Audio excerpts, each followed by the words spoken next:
Salve amigos, bem-vindos a mais um vídeo da série Pra Que Serve a Música? Eu sou Serafim e hoje a gente vai explorar a ideia da arte e da música enquanto formas de xamanismo contemporâneo.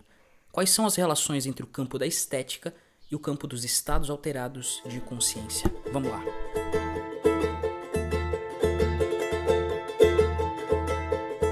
Então, para começar a relacionar o campo das ideias artísticas com o campo do xamanismo, eu vou trazer um autor importante que falou bastante sobre essa área específica, que é o Terence McKenna.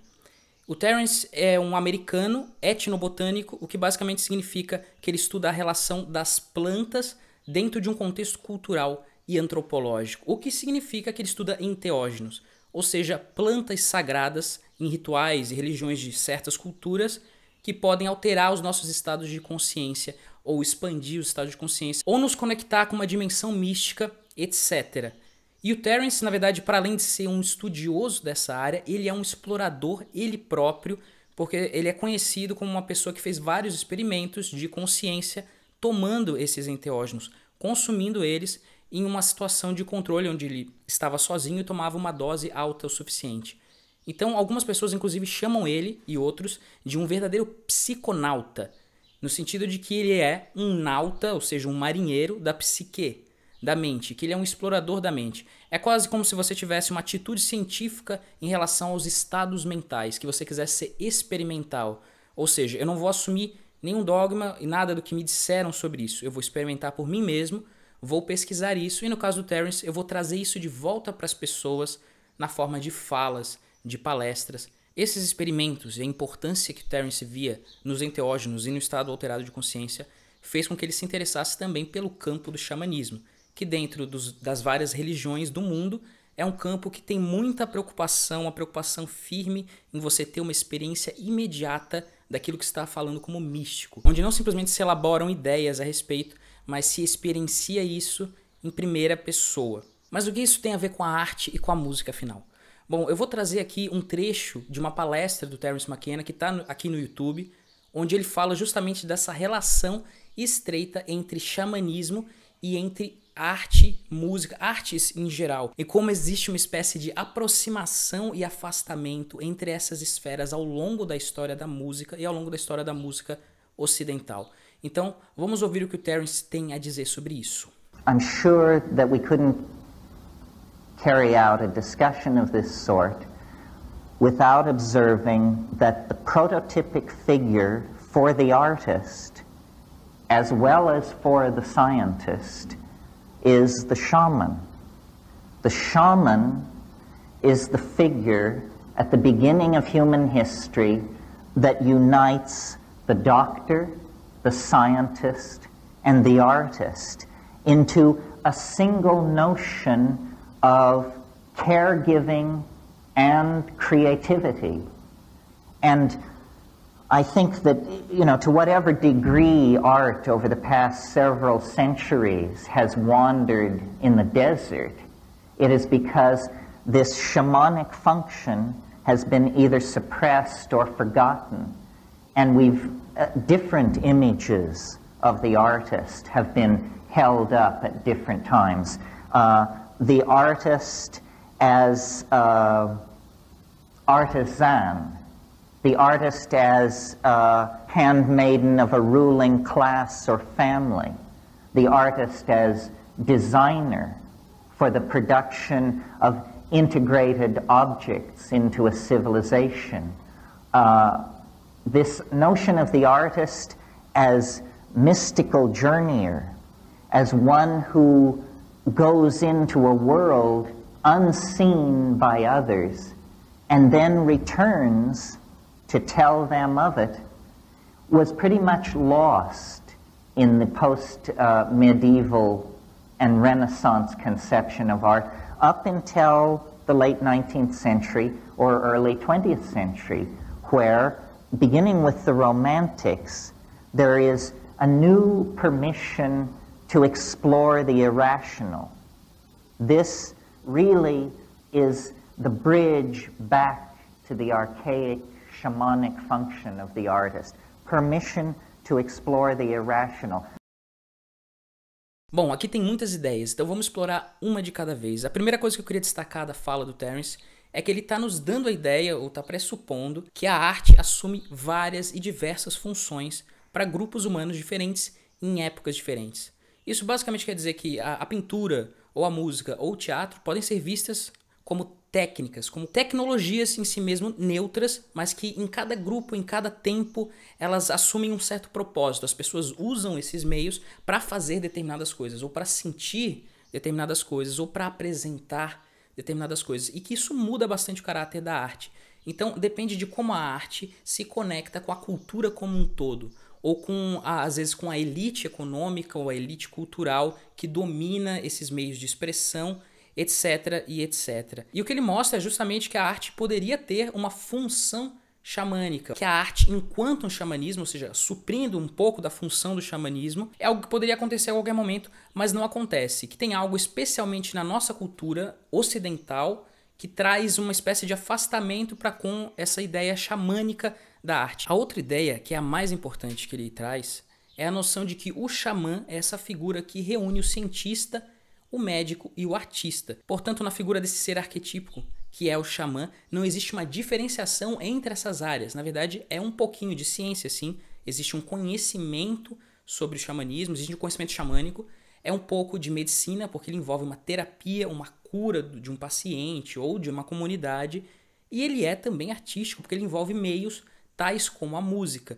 O xamanismo geralmente utiliza meios musicais, seja para as pessoas entrarem em um estado alterado através da música, seja simplesmente para a música conduzir e estruturar esse tipo de processo com estados alterados. E se o xamã, lá na origem, é uma espécie de médico, artista e sacerdote, então o ritual antigo, o ritual arcaico dos nossos antepassados paleolíticos e além, esse ritual é um ritual sincrético das artes, quer dizer que ele sintetiza ou ele apresenta nele diversas artes. Então imaginamos que seria possível observar o ritual de uma tribo paleolítica qualquer, europeia ou etc., onde você tivesse ali presente dança e música, mas também, quem sabe, pintura corporal, escultura de algum modo, alguma coisa, algum embelezamento, alguma ornamentação do local, assim como é possível que você tivesse narrativa mítica, algo como contação de histórias, talvez, ou mesmo a encenação, que é básica do teatro, em alguns casos. Então, você poderia imaginar, hipoteticamente, a existência de um ritual que mesclasse todas essas artes. Afinal de contas, hoje, na contemporaneidade, nós temos acesso a outras civilizações, nós temos o conhecimento de diversos povos tradicionais que fazem justamente isso nos seus rituais, onde é muito difícil dentro do ritual de separar essas áreas. Então, o xamã conecta áreas diferentes, o ritual arcaico conecta áreas diferentes. E isso só por si só já justifica que a música é afins do xamanismo, porque a música talvez tenha se produzido em um contexto xamânico em primeiro lugar. Então, portanto, a dança que o Terence fala entre a esfera da arte, tal como a gente conhece, se aproximando e se afastando do xamanismo e se aproximando de novo a partir, como ele falou, da permissão da irracionalidade a partir dos românticos, a gente pode perceber todo esse processo como um afastar e aproximar da arte em relação à sua própria origem, em uma religiosidade xamânica. Então, todas as formas e técnicas artísticas que estariam sendo usadas nesse ritual podem ser pensadas como tendo uma função, que é a função de alterar o nosso estado de consciência, ou de manipular eles, seja manipular o estado de um indivíduo específico, que pode ser o paciente do xamã, ou seja o grupo, a tribo, a comunidade a qual ele pertence, ou simplesmente para ter um conhecimento do campo do espiritual e do místico. O historiador Mircea Eliade define o xamanismo exatamente nesse mesmo sentido do que eu falei agora, como uma técnica arcaica do êxtase, ou melhor, como um conjunto de técnicas arcaicas do êxtase. Ele não entende no xamanismo uma espécie de religião universalista que teria um único dogma ou uma crença específica para passar para os seus fiéis, mas sim como uma espécie de ciência primitiva, um conjunto de técnicas que foram aprendidas em experiências empíricas e através dos séculos e das gerações, onde se acumulou conhecimento sobre como funciona a mente humana, como ela pode ser modulada, como ela pode ser alterada, como a gente pode se guiar nesse espaço considerado místico e quais seriam as substâncias ou as práticas que podem gerar e produzir esse tipo de estados. Então o xamanismo é um compêndio de tudo isso. Ele chama simplesmente as técnicas arcaicas do êxtase, arcaicas porque são realmente muito antigas e que hoje ainda estão presentes.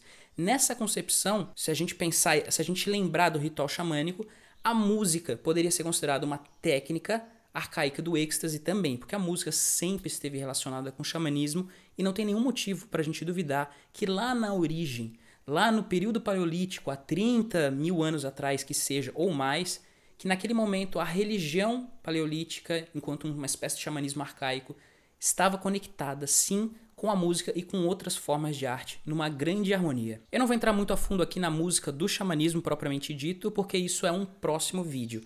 Mas o que dá para falar é que você pode imaginar técnicas muito comuns ocorrendo entre diversas formas de xamanismo diferentes, como por exemplo o uso de um tambor, de um grave, né? Tu, tu, tu, ou de um chocalho, como aqui na bacia amazônica,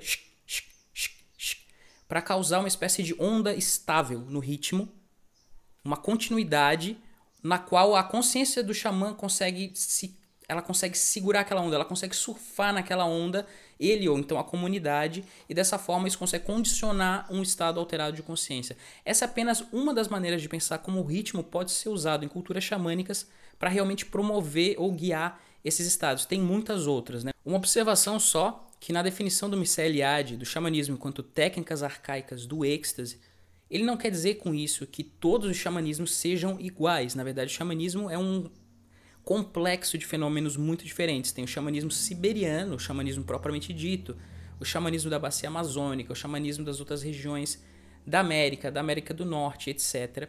E existem muitas religiões que têm elementos xamânicos sem serem xamanismo propriamente dito. Isso é um longo estudo e o Mircea Eliade traz isso num livro chamado Xamanismo. O ponto é que a metáfora da música e das artes enquanto xamanismo não implica que a gente pense na nossa produção atual artística, de pintura, de música, etc., enquanto o xamanismo propriamente dito, ou seja, enquanto um ritual que tem como único propósito alterar o estado de consciência em função de uma cura específica, que se parte esse lado terapêutico que é tão fundamental e tão sério da ideia do xamã. Mas significa que se a gente tomar o conceito de xamanismo no sentido bem abstrato, bem geral mesmo, quanto simplesmente técnicas arcaicas, antigas do êxtase, nessa definição a música e as artes entram muito facilmente. Então a gente tem realmente uma metáfora muito poderosa para imaginar o que a música pode fazer ainda hoje que tem a ver com o xamanismo ou que recupera nela mesma algumas das funcionalidades xamânicas antigas.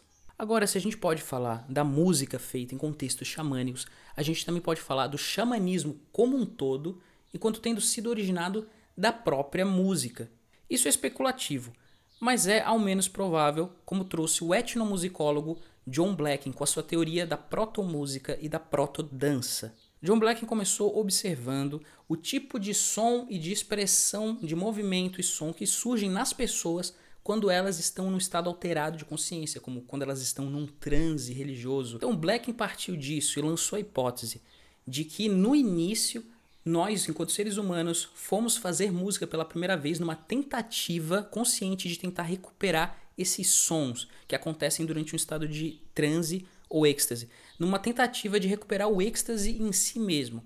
Ou seja, que a música, no início, seria usada para a gente entrar em um estado alterado de consciência. Então a ideia que se traz aqui é que quando você está num estado alterado de consciência, você pode vir a se expressar com sons. E que se a gente se expressar com sons dessa forma, a gente pode conectar um estado alterado de consciência. Então, quem sabe toda uma concepção espiritual, mística sobre a realidade tenha se originado da música e do êxtase. O que me leva a uma outra teoria, que é novamente do Terence McKenna, que é a teoria do Stoned Ape, ou macaco chapado, que é uma teoria que ele apresenta no livro The Food of the Gods, o alimento dos deuses. Essa teoria afirma que todo pensamento cultural, artístico, religioso, tudo isso que a gente veio falando, só se originou na espécie humana quando ela entrou em contato com cogumelos psicotrópicos, ou seja, com enteógenos. Quando o ser humano, nas savanas africanas, entrou em contato com esses outros seres enteogênicos, ele pôde ter experiências transcendentais que realmente impulsionaram a linguagem, a arte, a cultura em geral. Então, na concepção do Terence, é como se o estado alterado fosse a origem da arte, da música e de tudo mais, e não o contrário. Seja como for, pessoal, tudo isso é o campo das especulações mesmo. Não tem nada comprovado nessa área e tudo que a gente pode fazer é especular. E o que eu tiro disso tudo é simplesmente que existe realmente uma conexão entre esses três campos, como eu falei, né? O da religião, principalmente da religião xamânica, com o estado alterado e com a música. Eu falo música aqui, bastante gente fala de música no canal, mas é artes em geral nesse caso. Então, passando por cima de todas as particularidades culturais, eu gostaria de dar uma ideia genérica sobre tudo isso que eu venho falando, que a gente está usando a arte enquanto um xamanismo, da mesma forma que o xamanismo, toda vez que a gente usar os meios artísticos para produzir um estado alterado, para suscitar um estado alterado de consciência, ou simplesmente para condicionar ele, ou para estruturar uma experiência de estado alterado que foi promovida por uma outra substância ou por uma outra prática. Se a música ou as artes estão envolvidas nessa atividade, se é por causa disso que a gente vai para a arte, então elas carregam consigo uma herança xamânica. E você sabe que tem artistas e tem músicas e tem obras que fazem isso mais e outras que fazem bem menos. E existem realmente a arte, a música, é em geral um campo aberto para todas essas possibilidades.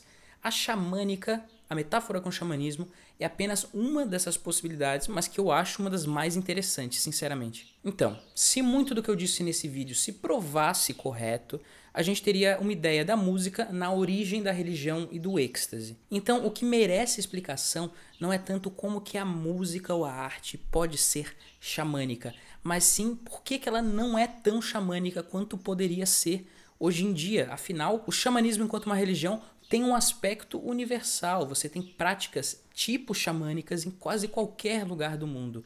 Então por que a gente não tem tanto essa questão com a música? Por que pode soar um pouco exótico, inclusive, ou estranho, falar que a arte e que a música estão lá para modular nossa consciência, para que a gente conheça algo sobre um outro plano de realidade, para que a gente possa voltar e falar isso para as outras pessoas, assim como o Terence McKenna fez no caso dos enteógenos? Bom, não tem nenhuma resposta fácil para isso. Primeiro, na música popular, você vê muitas expressões que são afins ao xamanismo, considerado como essa técnica arcaica do êxtase. Por exemplo, no rock dos anos 60, você tem realmente exemplos de pessoas em êxtase no palco, como um Jim Morrison, por exemplo, não só em êxtase enteogênico, tendo talvez consumindo LSD, mas também num êxtase musical, puramente musical, da jam session, da improvisação, improvisando para entrar em êxtase.